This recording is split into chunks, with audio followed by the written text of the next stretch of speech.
যদি প্রাথমিক অবস্থায় কোনো রোগী একজন দক্ষ যে বিশেষজ্ঞ চিকিৎসকের কাছে আসে, চিকিৎসক যদি প্রথমেই সেই এটাকে ডায়াগনোসিস করে অনেক কিছু আছে, সিটি স্ক্যানিং বলুন, এমআরআই বলুন, পেট সিটি বলুন, ডায়াগনোসিস করে ওই জায়গাটাকে অপারেশন করে ফেলে দিতে পারে আক্রান্ত জায়গাটা, তাহলে কিন্তু রোগীর ভালো হওয়ার সম্ভাবনা বেশ বেশি।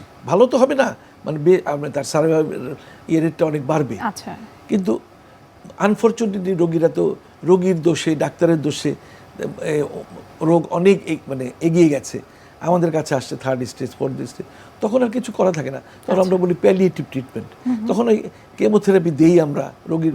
তো আমি একটা কথা বলি, দেখেন কেমোথেরাপি দিব, রেডিওথেরাপি যেই অবস্থা আপনি নিয়ে এসছেন, আগে আনতেন অনেক কেমোথেরাপিতে কাজ করতো, এখন এনেছেন, এখন কেমোথেরাপি দেওয়ার যেমন লক্ষ লক্ষ টাকার ব্যাপার, রোগীর চুলগুলো পড়ে যাবে, রোগীর খাওয়া দাওয়া রুচি কমে যাবে, ওকে দিয়ে আর কোনো লাভ হবে না।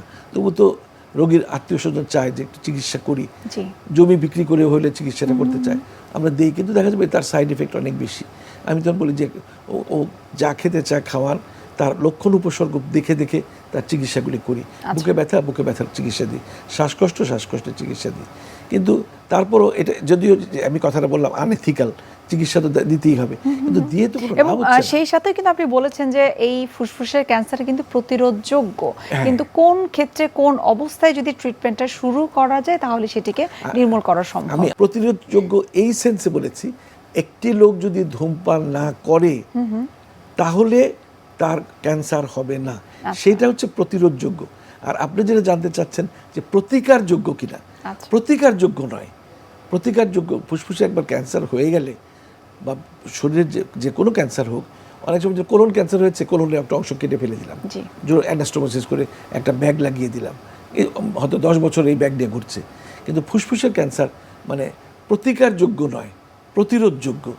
আপনি ধূমপান করলেন না, আপনি একটা সুন্দর পরিবেশে থাকলেন যেখানে পলিউশন নাই, পলিউশন ফ্রিতে আপনার আশেপাশের লোককে মানে ধূমপান করবে না, এমন সুন্দর পরিবেশে থাকুন, কখনোই ফুসফুসের ক্যান্সার হবে না। তবে হ্যাঁ, খালি একটি ক্ষেত্রে যে অ্যালভিউলার সেল কার্সিনোমা যার কথা বললাম, এটার সঙ্গে ধূমপানের কোনো সম্পর্ক নেই, এটা এমনি হয়ে যেতে পারে।